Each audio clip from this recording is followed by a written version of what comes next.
నమస్తే దేవి, welcome to story board. రాజకీయాల్లో శాశ్వత శత్రువులు శాశ్వత మిత్రులు ఉండరనేది తలపండిన నేతలు చెప్పే మాట. అలాగే రాజకీయాల్లో కుటుంబ బంధాలు కూడా శాశ్వతం కాదనేది నాటి నుంచి నేటి దాకా మన నేతలు నిరూపిస్తున్న మాట. దేశ రాజకీయాల్లో కుటుంబాలు కీలక పాత్ర పోషిస్తున్నాయి. ఇక కుటుంబాల చేతిలో ఉన్న ప్రాంతీయ పార్టీల్లో సహజంగానే చిచ్చు రాజుకుంటోంది. ఎవరికి వారే రాజకీయ ఆధిపత్యం కోసం పావులు కదిపేస్తున్నారు. ఇందుకోసం సొంత పార్టీకి గుడ్ బై చెప్పడానికి, కొత్త పార్టీ పెట్టడానికి ఎంత మాత్రం సంకోచించడం లేదు. ఈ విషయంలో ఉత్తరాది దక్షిణాది అన్న తేడా లేదు. దేశవ్యాప్తంగా పలు రాష్ట్రాల్లో కుటుంబ రాజకీయం రంజుగా నడుస్తోంది. తెలుగు రాష్ట్రాల్లో రాజకీయ కుటుంబాల్లో చిచ్చు రేగుతోంది. బీఆర్ఎస్ లో రగిలిన కుంపటి తాజా ఉదాహరణ. అంతకుముందు కూడా ఉమ్మడి ఏపీ కాలం నుంచి ప్రాంతీయ పార్టీల్లో కుటుంబ కలహాలు తప్పడం లేదు. ఏ స్థాయి నేతకైనా ఇంటి పోరు తప్పదన్న సత్యం ఎప్పటికప్పుడు నిరూపితమవుతూనే ఉంది. ఆనాడు వారు సరదాగా ఒక మాట అనేవాళ్ళు, అందరికీ కాంట్రాక్ట్ పోస్ట్ ఉంది, మరి ముఖ్యమంత్రికి కూడా కాంట్రాక్ట్ పోస్ట్ ఉంటుందా అని చెప్పి ప్రశ్నించేవారు అధ్యక్ష. కానీ తెలంగాణ వచ్చిన తర్వాత 10 ఏళ్లలో కూడా కాంట్రాక్ట్ వ్యవస్థను మనం రద్దు చేసుకోలేకపోయినాం అధ్యక్ష. అది కాకుండా అవుట్సోర్సింగ్ ఎంప్లాయీస్, అవుట్సోర్సింగ్ వ్యవస్థను పెంచి పోసిపోయినాం అధ్యక్ష. బాధతో, చాలా ఆవేదనతో నేను ఈ మాటలు చెప్తా ఉన్నా అధ్యక్ష. తెలంగాణ సమాజానికి ఏదైతే ప్రశ్నించడం నేర్పించినటువంటి బీఆర్ఎస్ పార్టీ అధ్యక్ష, అంతర్గత వేదికలలో అనేక సందర్భాలలో నేను ప్రశ్నిస్తే అధ్యక్ష నా మీద కక్ష కట్టారు అధ్యక్ష. కేసీఆర్ గారు చుట్టూ ఉన్నటువంటి కొందరు వ్యక్తులు, తప్పక చెప్తున్నాను అధ్యక్ష ఈ మాట, ఎందుకంటే భారతదేశ రాజ్యాంగం ప్రకారం రాజకీయ పార్టీలు ఏవైనా కూడా ప్రజలకు ఒక దిక్సూచిగా నిలవాలి అధ్యక్ష, ప్రజలకు ఒక దారిదీపంగా నిలవాలి. పార్టీలోనే అంతర్గత ప్రజాస్వామ్యం లేకపోతే రాష్ట్రంలో ఎట్లా ప్రజాస్వామ్యం ఉంటుందనే విషయాన్ని కూడా మనందరం గమనించాలి. కాబట్టి ఈ మాట చెప్తా ఉన్నాను అధ్యక్ష. మరి కక్షగట్టి నన్ను ప్రశ్నించినందుకు పార్టీ నుండి బయటకు పంపించారని చెప్పక తప్పదు అధ్యక్ష. మొదటి సంవత్సరం నుంచే రాష్ట్ర స్థాయి నిర్ణయాలలో ఎక్కడ కూడా నా పాత్ర లేకుండా కట్టుబడి చేసినారు అధ్యక్ష. ఇవాళ ఆనాడు బాధపడ్డా, ఇవాళ నేను సంతోషపడతా ఉన్నా అధ్యక్ష. ఇక్కడ కవిత బీఆర్ఎస్ పై చేసిన ఆరోపణలు అంత తేలిగ్గా తీసుకునేవి కాదు. ప్రత్యర్థులు కూడా చేయలేని స్థాయిలో సొంత పార్టీపై కవిత విమర్శల వర్షం కురిపించారు. ఓ రకంగా కవిత బయటకొచ్చి మాట్లాడుతూ బీఆర్ఎస్ ప్రత్యర్థులకు లైన్ క్లియర్ చేస్తున్నారనే ఆరోపణలు లేకపోలేదు. కానీ ఆమె మాత్రం ఆత్మగౌరవ పంచాయితీ అంటూ కొత్త రాగం అందుకున్నారు. ఆడబిడ్డను అవమానించడమే కాకుండా ఇప్పుడు కూడా లేనిపోని ఆరోపణలు చేస్తున్నారని కంటతడి పెడుతున్నారు. కేసీఆర్ కుమార్తెగా, తెలంగాణ జాగృతి నాయకురాలిగా తెలంగాణ రాజకీయాల్లో ఉన్న కల్వకుంట్ల కవిత గత కొన్ని రోజులుగా సొంత పార్టీపై, పార్టీ నేతలపై చేస్తున్న కామెంట్లు తీవ్ర వివాదాస్పదంగా మారుతున్నాయి. ఏ పార్టీలోనైనా వర్గపోరు కామన్. కానీ ప్రాంతీయ పార్టీల్లో పెత్తనం చేసే కుటుంబ సభ్యుల మధ్య తేడాలొస్తే పార్టీలోనే ప్రకంపనలు అలా ఇలా ఉండవు. అధికారంలో ఉన్న 10 ఏళ్లలో అటు ప్రభుత్వాన్ని, ఇటు పార్టీని అన్నీ తానై నడిపించారు కేసీఆర్. ఏ నిర్ణయమైనా ఆయనదే ఫైనల్. దీంతో ఆధిపత్య పోరుకు నో ఛాన్స్. ఇప్పుడు అలా కాదు. ఓడిపోయాక కేసీఆర్ ఫామ్ హౌస్ కే పరిమితమయ్యారు. జనంలోకి వచ్చింది, పార్టీ నేతలతో సమావేశమైంది కొన్నిసార్లే. ఫలితంగా వర్కింగ్ ప్రెసిడెంట్ గా ఉన్న కేటీఆర్ఏ పార్టీని నడిపిస్తున్నారు.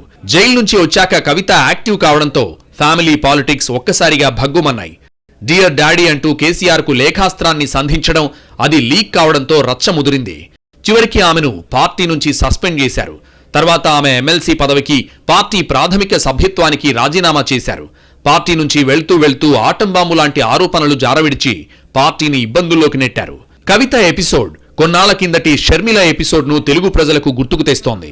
ఉమ్మడి ఆంధ్రప్రదేశ్లో వైఎస్ రాజశేఖర్ రెడ్డి మరణం తర్వాత ఆయన కుమారుడు వైఎస్ జగన్మోహన్ రెడ్డి కాంగ్రెస్ పార్టీ నుంచి విడిపోయి వైఎస్ఆర్ కాంగ్రెస్ పేరుతో ఒక పార్టీని స్థాపించారు. ఆ సమయంలో వైఎస్ జగన్మోహన్ రెడ్డి వెంట ఆయన సోదరి వైఎస్ షర్మిల ఉన్నారు.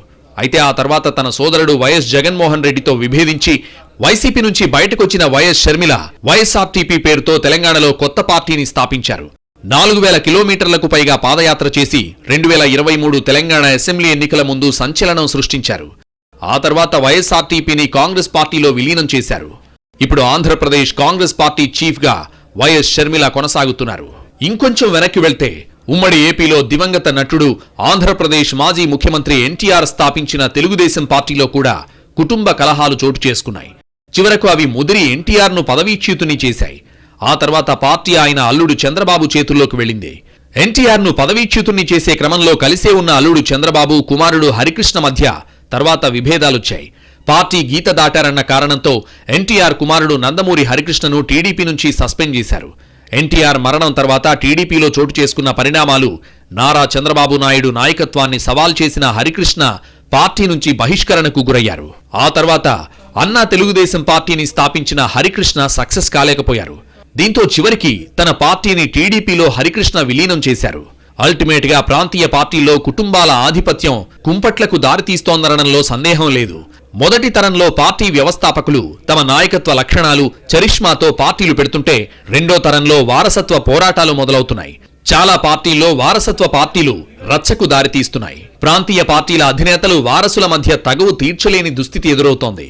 ఇక్కడ కేవలం నాయకత్వ లక్షణాలు చూసినా, ప్రజామోదం చూసి ఎవరో ఒకరికి పార్టీ బాధ్యతలు అప్పగించినా మిగతా వాళ్లు ఊరుకోవడం లేదు. ఎవరికి వారే రాజకీయ బల ప్రదర్శనకు దిగుతూ తొలితరానికి తల బొప్పి కట్టిస్తున్నారు. కొన్ని పార్టీల్లో తొలితరం నేతల మరణం తర్వాత చిచ్చురేగుతుంటే మరికొన్ని పార్టీల్లో వారి కళ్ల ముందే కుంపట్లు రగులుతున్నాయి. తాము పెంచి పోషించిన పార్టీలో ఇంత రగడ జరుగుతున్నా వారు ఏమీ చేయలేని నిస్సహాయ స్థితిలో ఉంటున్నారు.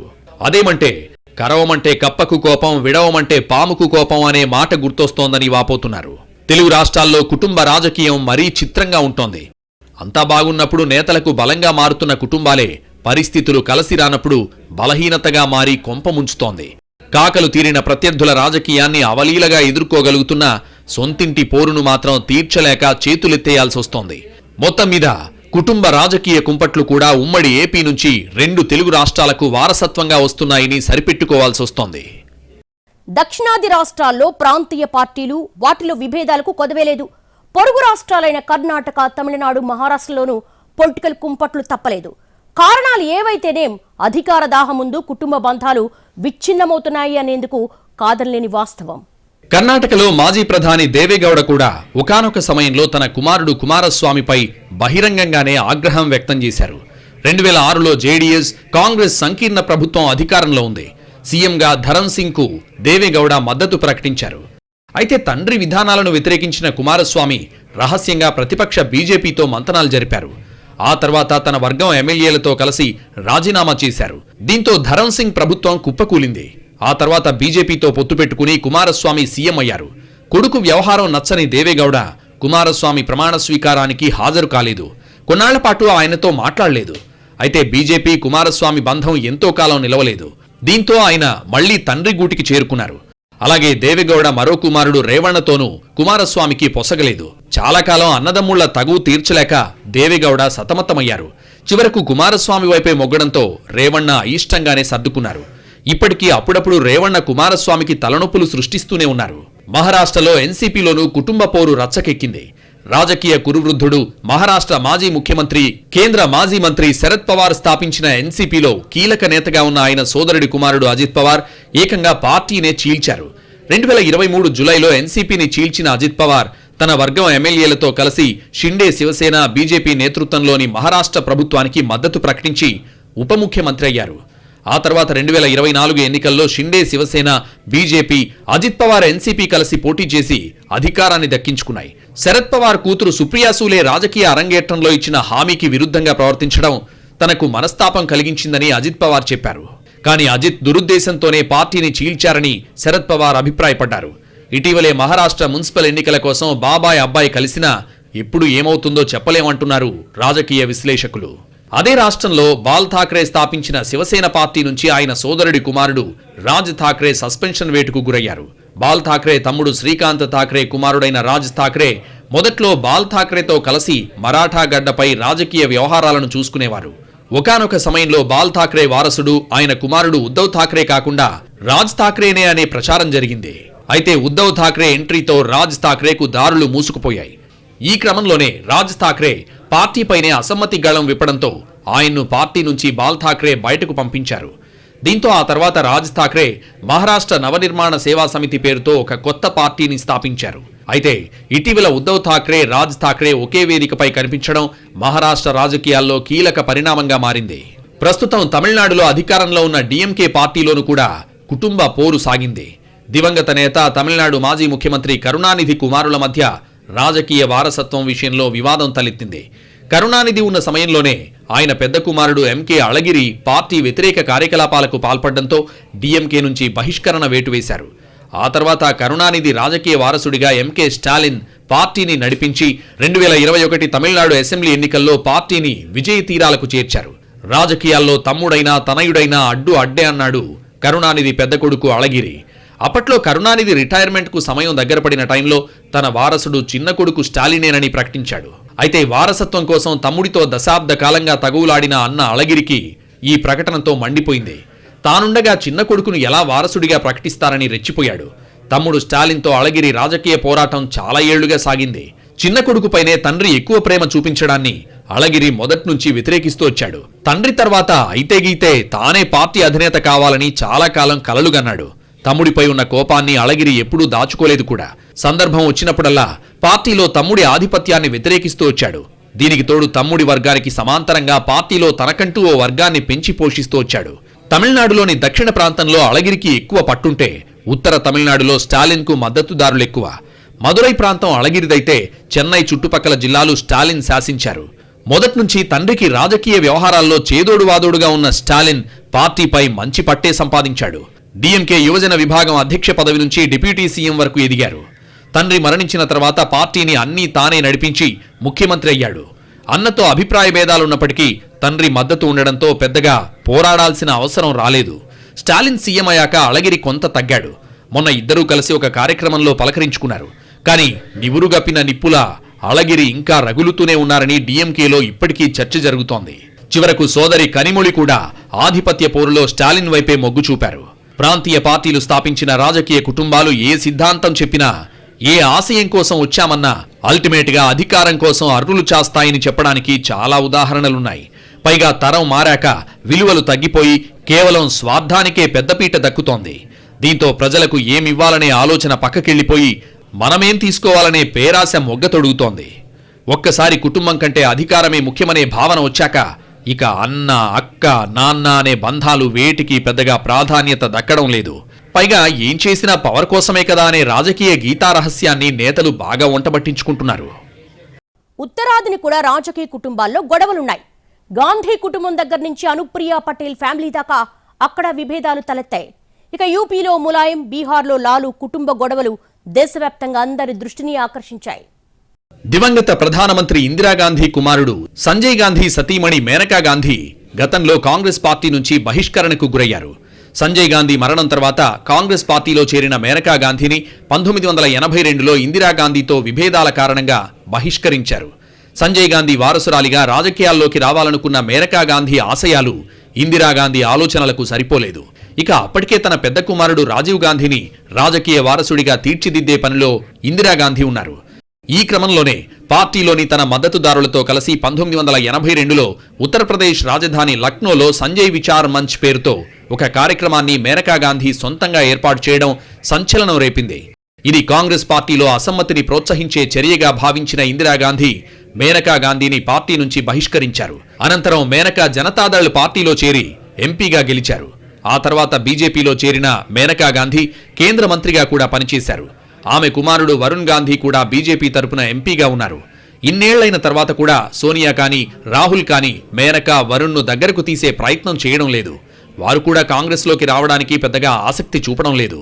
ఉత్తరప్రదేశ్ను కొన్నేళ్ల పాటు పరిపాలించిన సమాజ్వాదీ పార్టీలోనూ కుటుంబ పోరు కొనసాగింది. పార్టీ నిర్ణయాలను ధిక్కరించడంతో పాటు వ్యతిరేకంగా వైఖరి అనుసరించడంతో సమాజ్వాదీ పార్టీ వ్యవస్థాపకులు ములాయం సింగ్ యాదవ్ తన సోదరుడు శివలాల్ యాదవ్ను ఎస్పీ నుంచి సస్పెండ్ చేశారు. ఆ తర్వాత ములాయం సింగ్ యాదవ్ కుమారుడు అఖిలేష్ యాదవ్ సమాజ్వాదీ పార్టీని నడిపిస్తున్నారు.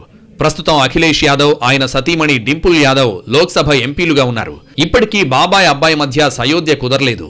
సమీప భవిష్యత్తులోనూ బాబాయ్ను అక్కున చేర్చుకునే ఆలోచన అఖిలేష్కు లేదంటారు సమాజ్వాదీ పార్టీ నేతలు. అటు శివలాల్ కూడా అదే అభిప్రాయంతో ఉన్నారు. బీహార్లో ఆర్జేడీలోనూ అధికారం కోసం ఇంటిపోరు నడిచింది. ఆర్జేడీ పార్టీ నుంచి తన కుమారుడు తేజ్ ప్రతాప్ యాదవ్ను ఆ పార్టీ అధినేత, బీహార్ మాజీ సీఎం, కేంద్ర మాజీ మంత్రి లాలూ ప్రసాద్ యాదవ్ బహిష్కరించారు. పార్టీకి చెడ్డ పేరు తెచ్చే విధంగా వ్యవహరించడంతో తేజ్ ప్రతాప్ యాదవ్పై వేటు వేశారు. అంతకుముందు లాలూ వారసత్వం కోసం తేజ్ ప్రతాప్ తన తమ్ముడైన తేజస్వితో పోటీ పడ్డారు. అయితే ఇక్కడ కూడా తమిళనాడు ఫార్ములానే లాలూ అనుసరించారు.